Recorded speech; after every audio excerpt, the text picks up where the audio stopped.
Patay ang isang 64 anyos na babae matapos masagi at masagasaan ng isang drop side truck sa Barangay Bulaon, City of San Fernando, Pampanga nitong umaga ng Lunes, June 8. Ang biktima ay residente ng Bulaon Resettlement. Batay sa investigasyon ng San Fernando Police sa pangunguna ni Police Lieutenant Colonel Pearl Joy Golayan, kapwa bumabiyahe ang biktima sakay ng bisikleta at ng isang puting Isuzu drop side truck patungo Bulaon Public Market nang maganapang insidente. Makikita sa CCTV footage na nasagi ng truck ang bisikleta ng biktima dahilan upang siya ay matumba sa kalsada.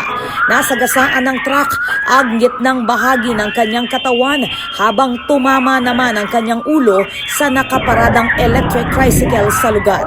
Rumisponde ang search and rescue team at natuklasang wala ng buhay ang biktima ng kanilang datnan. Dinala ang kanyang mga labi sa isang puninarya. Inaresto naman ang 45 anyos na driver ng truck kaugnay ng kasong reckless imprudence resulting in homicide. Ako po, Patricia Mamangon para King News Force Pampanga. Balitang tutuking Balen, susuyo.